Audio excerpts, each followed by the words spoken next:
Hi there, welcome to Outdoor Gear Chat. This is episode 91. We are unleashed. We This are. is I'm Wayne. This is Adventure Kit for Dogs is the subtitle, but I just preferred the unleashed bit. We're always unleashed, unsupervised as well, which is always a good thing. I'm joined as always by Cathy. Hello, all right. Cathy Wayne, yeah. Yes, I'm very good. We are actually also joined by a snoozing four-pawed Flo, who's obviously well up for a podcast, but she's not moved actually. Until But the postie arrives. yeah, actually, that is, yes, we're probably going to hear that. But yeah, we're talking dog gear. We love taking our four-pawed friends out in the hills, and we have a really, really exciting guest joining us today, Carolyn Harker from Dog. Welcome, Carolyn. Hello, it's great to be here. Yeah, it's super cool to talk to you because we've been with you. I'm gonna. Oh, this sounds so cliche, but we have been with you on your journey with Dog. I feel Yeah. as a business, and when we've seen you at trade shows, and we've stocked your range also in our shops in Ambleside at the Climber Shop and in Capel and Llanberis in Snowdonia Eryri.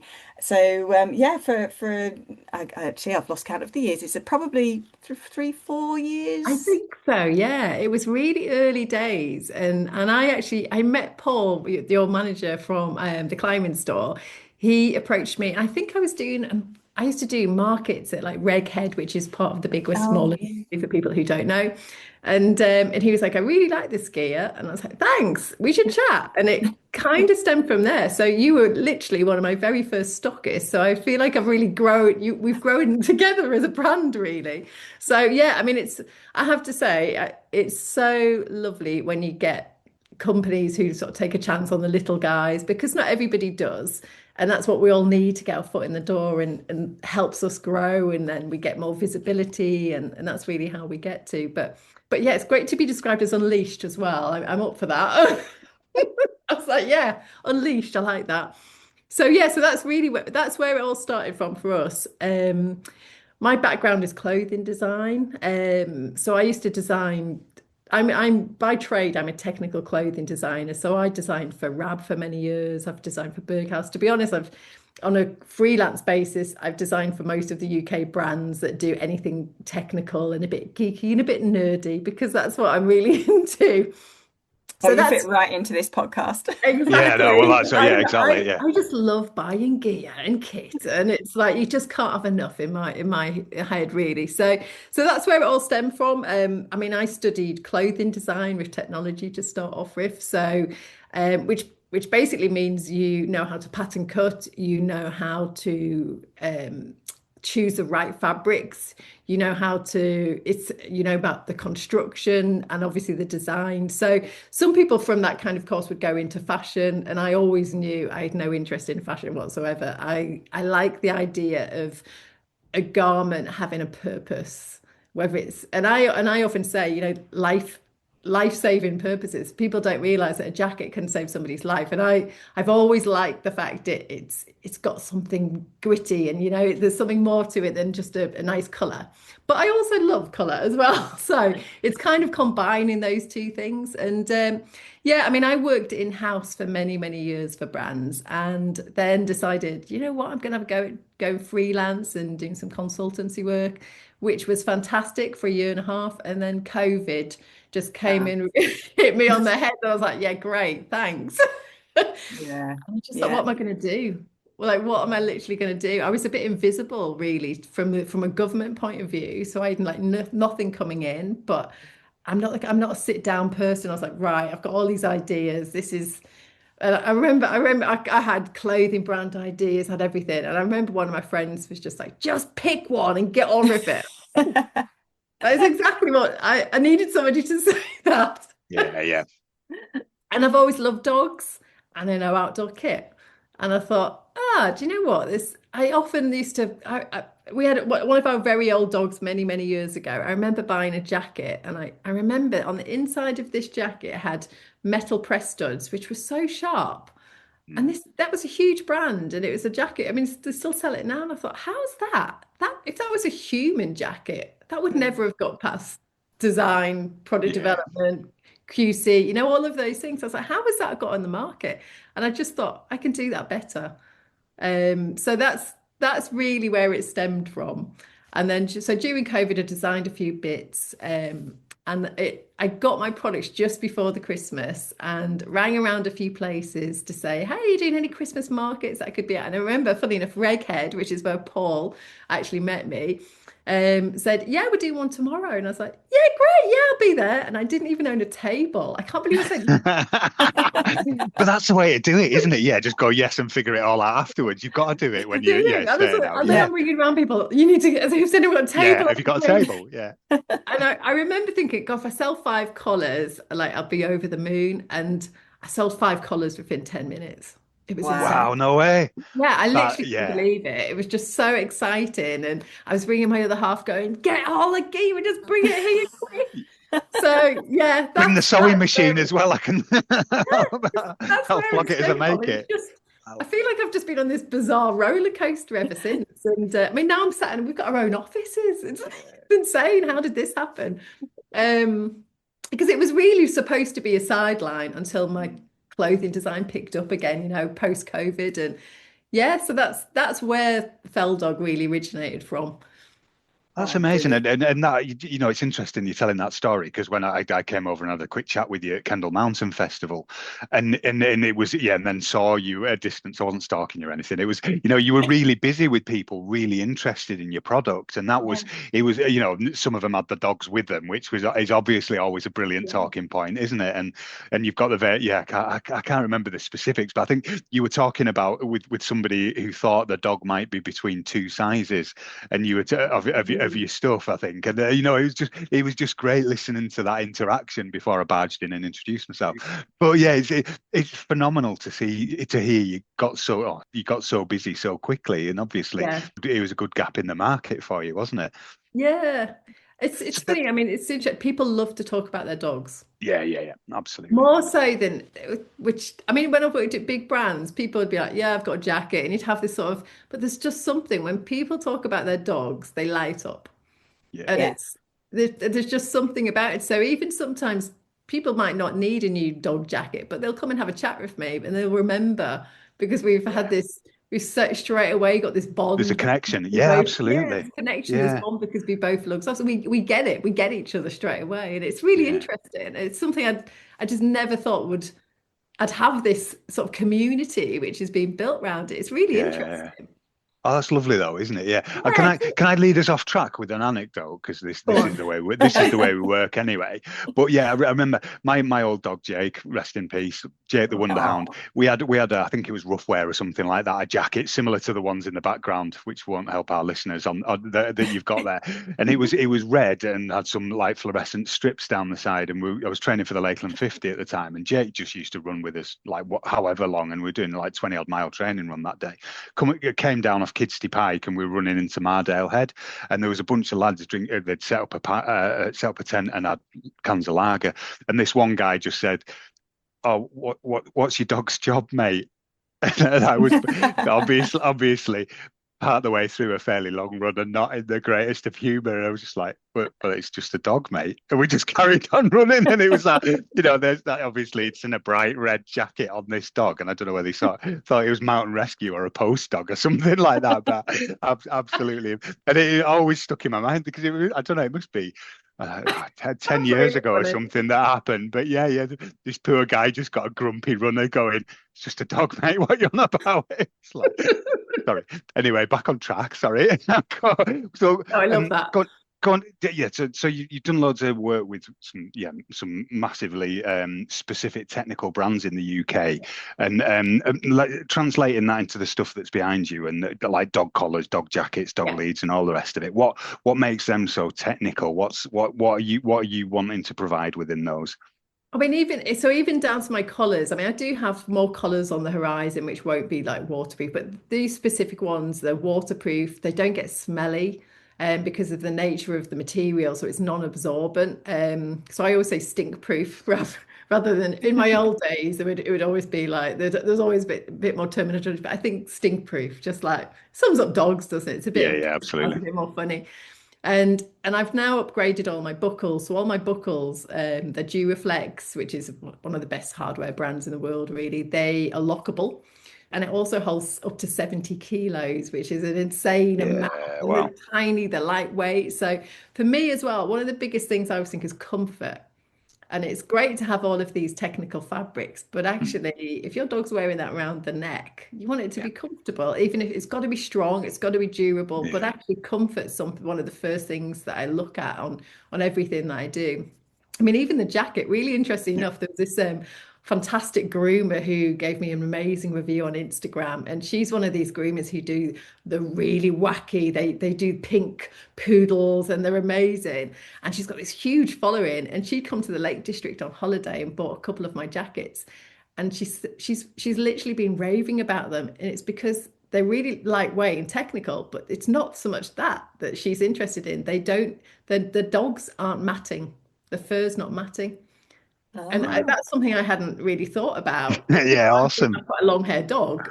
Yeah, It's not something I'd really thought about, but it's for her because she's from the grooming world. She was like, "Yeah, they're insane these," and it's clearly the lightweight fabric isn't pushing down on the fur, and then yeah, like it's really there's just so many interesting things, which I love it when you yeah. discover another purpose. I'm like, God, that's a Yeah, what an amazing side effect or what? Yeah, Yeah, that's something I of hadn't it. thought of. And Yeah. actually even down to the leads and things. Sometimes Mm, I've actually sold a few of the drench lead to people with really bad arthritis in their hands because they're struggling to hold maybe a rope lead. And yeah, it's actually I always compare it to a Garmin watch strap or an Apple watch strap, that kind of material where it's soft and but actually mm, even for just holding a lead, it kind of works that way as well. So yeah, yeah. it is interesting. And that, yeah, I think again, yeah, again, Jake the Wonderhound, with his, we'd had a few jackets where the buckle, he had quite a soft chest, and the buckle Yeah. would rub his chest and make him really, well, basically got blistered a couple of times Yeah. because it was rubbing. And I guess back to your point about the press stud sort of the Yeah. metal stuff. It isn't great, is it?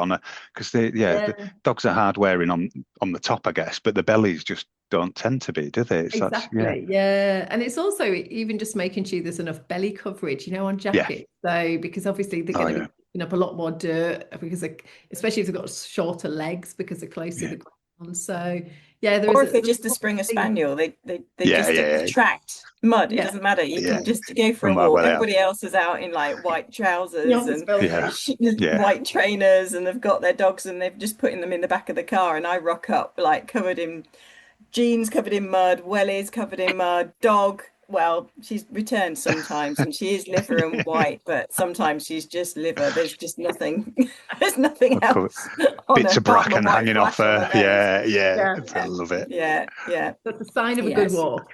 Yeah. Well, Well, exactly. you can Yeah. almost hear the countdown. If you see her go missing off the trail, you can sort of count down from 5, and then the splash comes, and she's just Oh, found a bog during drought Launched herself in season the air. yeah. somehow. Yeah. Yeah. Love that. There's nothing better than the image of the spaniel just as it's taken off and it picks its front paws up and does that. Yeah, there's a moment It's just pure suspended in the happiness, air. isn't it? Yeah. Pure Oh, happiness. absolutely. Yeah, absolutely.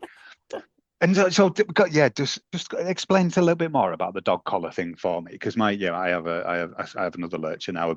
We do a collar which is basically waterproof and stink proof, so it doesn't Yeah. absorb anything. So if you imagine there's no pores on it. So if it was like a fabric or a webbing, it absorbs things. And I mean, I have to say, before I did this job, I didn't realize that people put collars in the washing machine. Mm. I've never done that. I was like, oh, is No, that a me thing? neither. In honesty, the type of Milton, dogs maybe. we've Yeah. had have never been that smelly, if I'm All honest. right. But I know some people do have really, really stinky Mm. dogs and they put them in the washing machine. These, if you've got a dog that goes and rolls in fox poo, a cow pat, anything absolutely gross, Talking my language. Yeah, literally that's what. run it under the tap and it will just drop off. It doesn't Wow. stick to it. So they're really good. I even I one guy look actually at my cynical face. Yeah, sorry, sorry, Carolyn. Sorry. One guy actually sent me a photograph of his dog rolling in a dead animal and was like, Yeah. even works for dead animals. I was like, too Oh, much. There you go. See, So, that is it for me. That's why I was asking the question, because my lurcher is always rolling in dead stuff, and I have to the collar goes in a bucket of bleach basically, and I'll really, leave it overnight. It's just horrendous. Yeah, So Go with the yeah, dog if I could get it. But for anyway, sorry. your nurture, Yeah. these would be ideal because they're just really practical, and they last a lot longer. So you know, if you've got a dog that's rolling in a lot of things and they're wearing a piece of webbing, and you're washing it all the time, putting in bleach, whatever you need to do to get it clean, it's just not going to last as long. Whereas these, they really last a long time. So longevity, and then we're not buying as many products, which is Yeah. like, even though I'm a brand and I want to sell things, I don't want people to have to buy as many products. You know, I want things to last longer and be higher quality and buy fewer. And Yeah, that whole looking definitely. after the planet thing that we're all really keen Exactly. on as well. Yeah, exactly. Let's not burn the rest of the planet. Yeah, and you've got loads of, like, moving on to leads. Sorry, if that's all right, because yeah, Mm, I'll get lost in further anecdotes. You've got loads of them behind you on the wall yeah. again, which isn't helpful for people listening. I was watching something. I'm trying to find it on your Instagram at the moment, but I was watching something about about how leads are manufactured the other day. So just talk us through those a little bit. What the different Yeah, I mean, types in that you've honesty, got, and leads have been a really interesting one for me because they are so subjective. You find I'll often meet a couple and they have their own lead for the same dog. yeah. And it really does boil down to, actually, somebody prefers the feel of Mm. this lead because it's got a neoprene handle on it. Somebody prefers this lead because they like that length. And I soon realized you can't please everybody. And everybody has, so there isn't an answer to this is the perfect lead. It's just like, what do you like? What do you like? So it really does come down to that. So when I first launched, I basically made the same lead, but did lots of different hooks on it to try and see what people prefer in that one. In honesty, it really didn't. I thought they'd be like, yeah, everybody's gone for that one. What I did find is that a lot of people really like the soft feel of the neoprene handle. So that coming forward, we're about to launch a new one that will have the new neoprene handle. We have again upgraded and we've put a new buckle on, which is even more stronger. It's got more testing. So for us, it's really kind of just upgrading the product and making it even more safer than we possibly can. Um, so yeah, leads is a really, there's no like right or wrong, I'm finding. It's just completely subjective on, I like this one, I like that one. Length is often to do with how high and how tall are you, how tall is your dog? Because sometimes if you've got a huge dog and you're a small person, you're not going to need a massive long lead. So there's also this mathematical ratio between the length of the lead that you need as well. So it is. And then if you're running with your dog, maybe you want a different lead, maybe you want one that goes around your waist. And so yeah, we've definitely tried to hit a few, like we'll sell one of those, sell one of those. And they all sell. I've not really found one which that's my best selling lead so far. But yeah, I'm constantly looking. Well, yeah, no, you got me thinking. I've got a mate, Woody, who's just started doing canicross with his dog. Yeah, So they're the sort of the waist harnesses, and yeah. I had one again. My dog I had one, and she decided that she was going to go and chase a rabbit while she was tied to me, and it basically the whole thing just disintegrated because she went and No. yeah, and then And you off she chased went the rabbit after too. this. Well, no, but that was it. Thankfully, the harness just popped, and she was off after the Oh, rabbit, really? with a really long lead chasing her.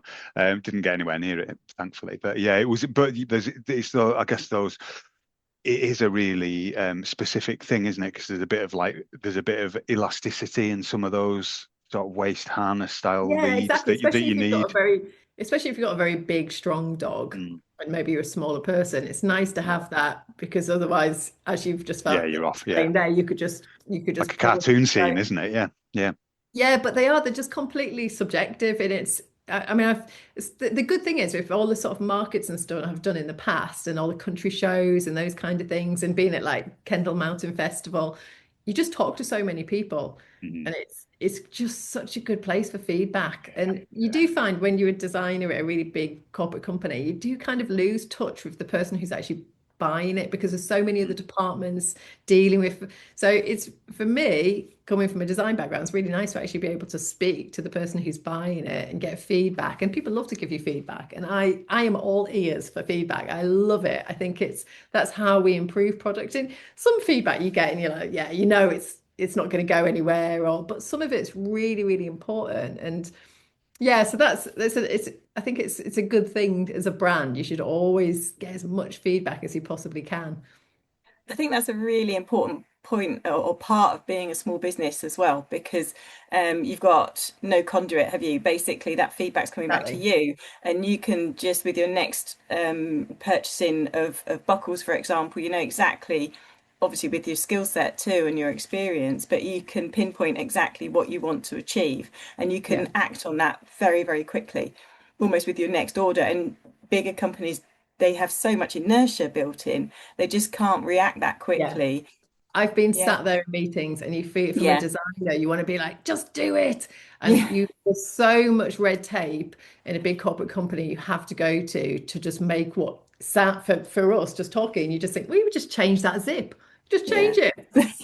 It's just, I mean, I get it because there's the stock left. There's Yes, huge, yeah, and you know, I'm yeah. generally sitting on compared to somebody like a big brand, I've got small amounts of stock, you know, in Mm. comparison to what they've got. So if you suddenly change a jacket, a zip on a jacket, and they've got like 2,000 jackets sat in stock, it becomes really messy. So I get it, but it's just it's hard. So it is really nice being a small business. I can be reactive and I can do things quickly and make decisions quickly. So yeah, it is nice from that sense. From the bad sense, it's like I wear every hat. Yeah, yeah, It's like yeah. That's sometimes not easy trying to either. do these things. It's like, as you know from running smaller businesses as well, it's like you just have to do everything, don't you? Yep. It's nice when I get an It's email and they're like, "Can I speak to someone in marketing? Can I speak to someone?" And I'm like, "Hello, hello, hello." I'll It's just me. transfer you now. Yeah. Yeah.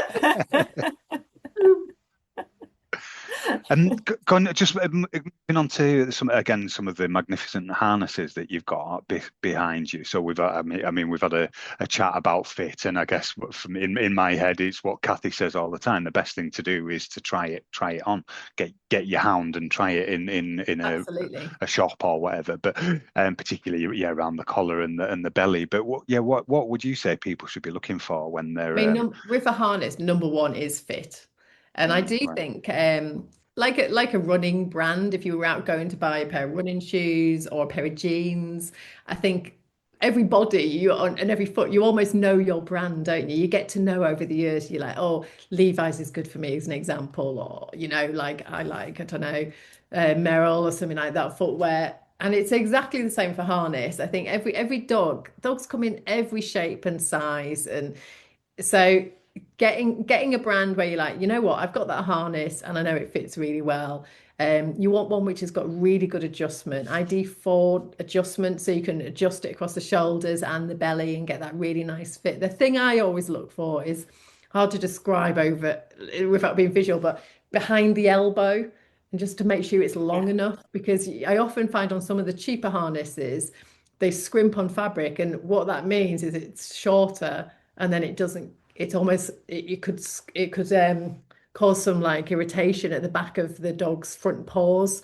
So it's mm, just making sure that there's enough clearance there so they've got enough shoulder movement. And I mean, this sounds really random, but I think anyone in design, you almost imagine yourself wearing that. Don't go there with visually, but you know what I mean. How uncomfortable would that be if you had that hanging there? I yeah, mean, we all know if you've ever put some clothes on that don't fit right, or they just Mm, feel uncomfortable. And I always think, same as a collar. I'm like, would you want that around your neck? yeah. How is that going to feel? And clearly, but I'm not a dog, but you can always think, oh, that wouldn't feel great against your skin.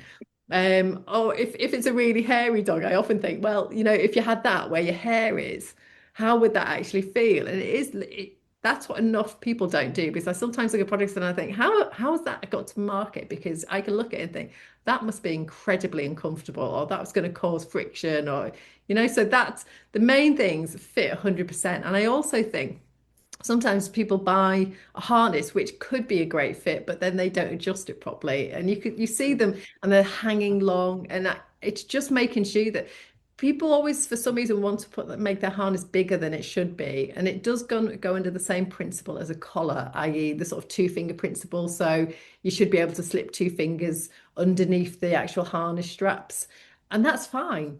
And people think it should be looser a lot of the time, so that's my biggies fit without a doubt. Second is like quick dry. always good to have a fabric which dries quickly. Otherwise, if you've got a dog and they're out in the rain, they're going to be holding that against the skin all day. And then if it's wet against the skin, particularly if you've got a dog who doesn't have a lot of fur, that's going to be rubbing as well. And once it's wet, the skin's wet, that's going to be even more uncomfortable. There's things like reflective items. It's always nice to have a bit of reflection, especially when we're to get into the winter months, especially if you've got them off the lead, so they just get picked up by the headlights of a car or anything like that. So that's always something which is really important. And then obviously, if it's got a Fell Dog logo on, I mean, that's a nice thing, isn't it? It's always nice if it's got a big Fell Dog logo on the front, but yeah, no. So I mean, I would always say fit and then comfort are the biggies. Yeah, like humans, there's so many different breeds of dog, isn't there? So many different sizes. And ears are a huge thing as well. If it's going over their head, obviously we've got a Springer Yeah, Spaniel and their ears are huge and they're always covered in crud. yeah, She's not massively keen on her ears being posted through tight things. So yeah. Ours is the same um actually. yeah, yeah. So I think that's, actually, we welcome people bringing their dogs in to try the harnesses on in the store. We've often Yeah. got a selection of biscuits as well. We do actually have some dogs bringing their owners to the biscuit bowl each summer when they come to visit. Yeah, they recognise the Absolutely, I love place. Yeah, it. you Love it. see people being led at speed towards where the biscuits live. But I think it is really important if you're not sure, like anything, however much something is, you want to get it right, and you don't want to make a mistake and have something hanging up on the side that doesn't get used and end up Absolutely, getting yeah. passed on. So you want to get it right first time, and we absolutely welcome customers. Ideally, not when they're covered in mud and wet. Please Yeah. come in on a dry day That, or with a that is dry always dog. a We'd really difficult one. appreciate that. Yeah. I've actually got a You'll get few it old right. samples now, which I keep to one side. I mean, sadly, I don't do as many of the big country fairs and stuff. I'm just too busy to do them now. Yeah, And the nice thing is because I sell in quite a few places, people can get hold of the products. I'm Yeah. online as well. But yeah. yeah, when I've done a really boggy, disgusting country fair, and then you get someone come over if a dog and go, can I try that jacket on? And you're like, oh, you don't want No, to say mate. no, but then you're like, Yeah, no, I yeah, mean, they have exactly. no way of drying the dog. It's like, what do you do? So yeah, I am trying to keep a few like old samples just to so they can Just for put it on and sizing get like purposes. it. Yeah. Yeah, I like that. Yeah, brilliant. And I think I'm not sure whether we mentioned it specifically, and I just wanted to cover it off because looking down our questions for you is why are water resistant fabrics a bad choice for dogs? Yeah, this Have is we my covered that this is my specifically? biggie. And I think there's a lot of education out there. There's a lot of marketing, which I think is so easy for consumers to fall into because I mean, to be honest, there are dog jackets on the market and it says waterproof. And I know they're not waterproof. And I don't think somebody's intentionally called them waterproof, but I think it's even the people who've put them into the market don't know that they can't call it waterproof. So, I mean, this is what I always say. So my waterproof jacket v my dog's waterproof jacket. I wash my dog's jacket way more than I wash my own jacket. Why? Because my dog might be rolling around in mud. Mm. I don't roll around in mud that often, only on a weekend. No, but so it's clearly our dog's jackets get way more dirty, smelly, muddier than our own jackets, so we wash them more. That makes absolute sense. So a lot of these water resistant jackets that are on the market, what people don't realize, water resistant basically means it's got a surface treatment on. So if you imagine the fabric has been sprayed, so what happens when we wash those, that it comes out. So it doesn't last. The water is, it might be when you first buy it, you might see some lovely beads and you're like, great jacket, it's brilliant. But the biggest feedback I've had from people saying, why my dog jacket's just not waterproof. And I'm like, well, it's because you've washed it. Obviously you've washed it, but then people don't reproof them. And they're generally cheap jackets. So they're like, oh, well, they don't bother reproofing them. So then your jacket is just wearing a piece of cotton or it's just nothing. It's not protecting them from weather at all. So you're far better off buying one which has tape seams, it's got a proper membrane in, so it's a full waterproof jacket. And it will have the DWR, which is basically the fabric surface treatment. So it's got a durable waterproof coating on it. It will still have that. And that's why you should still reproof your jackets. I normally do mine. I do the dog's jacket way more than I reproof my own jackets, if I'm honest. I do my own probably normally about autumn, early autumn, when I know I'm going to be wearing it a bit more is what I do with mine. If it's one I've worn a lot more, yes, I'll reproof it more. But I generally do that. I get them all out, waterproof them. The dogs, I can probably do it 3 times a year. Just I also quite like reproofing a jacket. I'm a bit of a nerd. I'll say I don't mind getting out and doing it, but that's the key. And people don't realize that. And it just comes down to behavior, and it's literally aftercare. And that's why so many people struggle with waterproof jackets for dogs, because they've just washed off the DWR treatment, which makes sense because we wash them more. I never ever done it for my dogs. Oh, isn't that weird? Never ever Yeah. waterproofed it. I feel Yeah, feeling just bad now. give it a I squirt of Nick wax. Yeah, well, mate, well, the dog or Exactly. Well, no, not the yeah. dog, obviously. Well, no, but I was wondering where that's where you were gonna go actually with the chat was about the dogs, the natural waterproofing or whatever that the hair is. I guess some dogs are more waterproof than others. Some they're not going to get. I guess they're not going to get as It's a cold really and wet. interesting But thing. I've always had quite long-haired dogs, if I'm honest. So they've never suffered with cold generally mm, in the UK. It's not something they've ever really suffered with. But wet, you can see that they get wet, and it's yeah, the like, shiver so and that. even if you've got double coated, it's Mm, the, but when I've been doing all the markets, I was quite surprised at how many different breeds that owners do put jackets on them. So, like Labs, I would never have thought that Labrador owners, especially like the sort of working dog breed, would put coats on, but people do. And it's like it can be the right thing to do in mm. certain situations, especially if you're out hiking for a full day. You're going to take a jacket, you're going to stop for lunch and things like that, and the weather might come in. So, it is good to have a jacket, definitely. So, yeah, no, it's all depend. Like my jackets, it's packable. It's got a high hydrostatic head on it. It's breathable. It's got the tape seams. So there's all of these different factors. The jacket I've done is very much based. It's for the UK climate, and I say that is in. I mean, I love Roughwear. I think they're an amazing brand, but it's an American brand, so it's kind of a different. So it's they've got this amazing dry, very very cold temperatures on the States, depending on where you are, but the UK is wet. That's It's our the biggest humidity in problem. it. Yeah, absolutely. Yeah, Yeah, yeah. you're always trying to trying to keep dry, aren't you? I mean, God, I don't know what it's been like for you, but this weekend it's just been so Yeah. wet and Oh, miserable. yesterday. Yeah, it's just been Yeah. awful. So it's always trying. So for me, actually, we don't get massively extreme weathers really in the UK. We do occasionally get the sort of like -15s, but it's quite rare.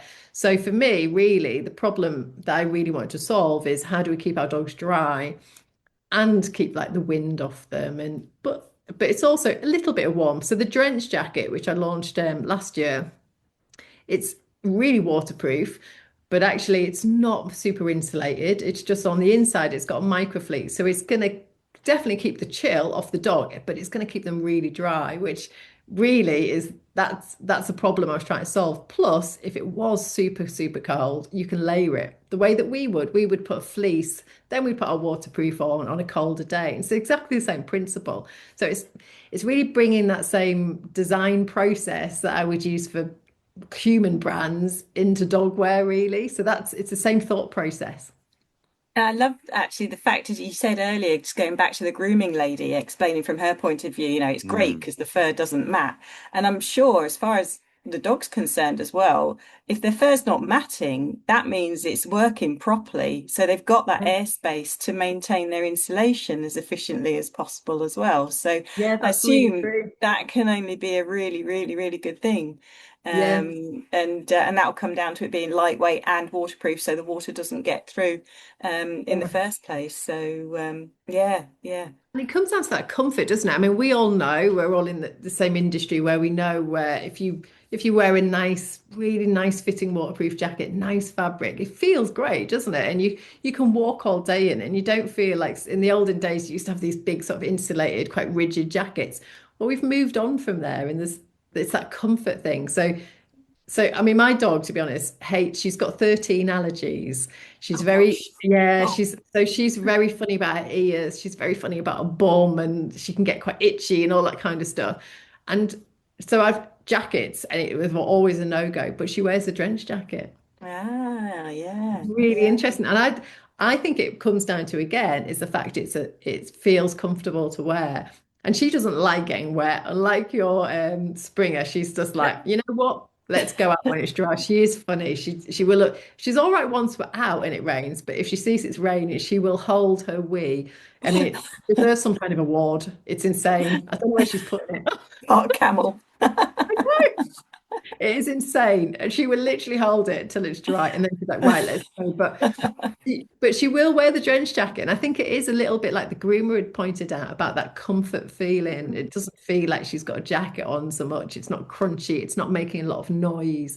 And noise is quite an interesting one. That must be huge, mustn't it? The When you rustle. think how Yeah. acute their hearing is. Oh, Yeah. Yeah. The buckle that I've changed to use on most of my products now, that stemmed from a lady that messaged me and she said, I love your products, but the buckle click is too loud. I was like, oh yeah, because although my dog's quite sensitive to a lot of things, she's not sensitive to sound. Our old dog was actually, he was very like, oh, any noise he really didn't like. So that was something it really got me thinking. I was like, so there I am. I tested so many different buckles and how loud is that? I Um, like that. Like I know, by your ear, yeah. literally. I actually did do a video recording, clicking them to see what was picked up.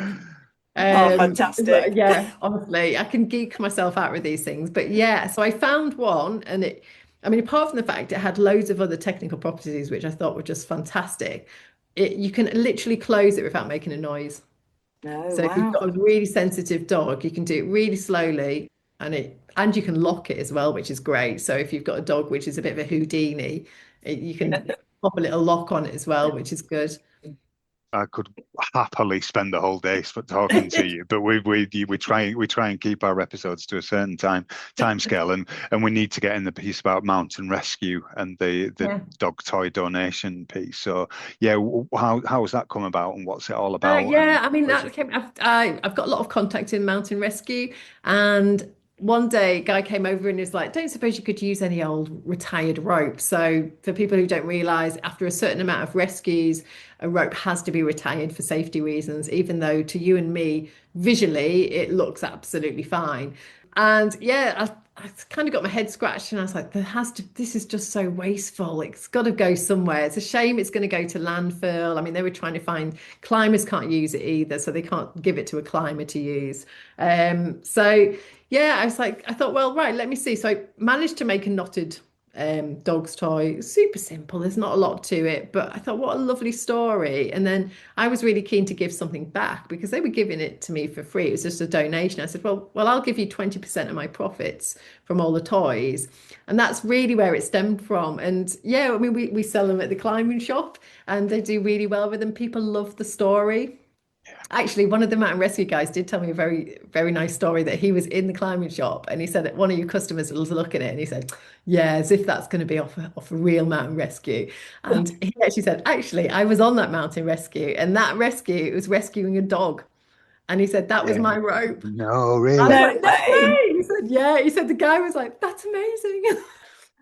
So yeah, that's how it Oh, came about, and it's a strange one. I mean, it's just got so much publicity. People love the story, and I mean, I actually can't physically make them anymore because I don't have time. So, but I have a fantastic guy in my village who is way stronger than me at making them, and he makes fantastic ropes. So yeah, it's brilliant.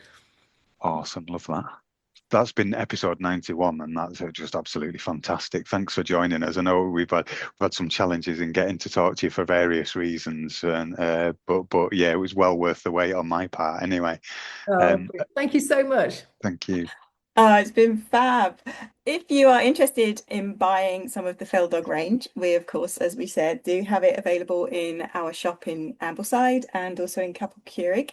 And we've got alongside our fabulous Fell Dog range some specific products as well for like dog rescue harnesses. We have a whole mix of bowls, towels, dog first aid kits, safety lights, and whistles. And we've even got, or soon to be having, a range of no-rinse dog shampoos as well, which are all environmentally friendly and very dog friendly. So you can find them on our website at climbers-shop.com as well. If you just search dog in our menu, you'll come up with all of the products that we sell. There might be a few weird things like a DMM Bulldog climbing protection device and Porth Madog map might come up as well.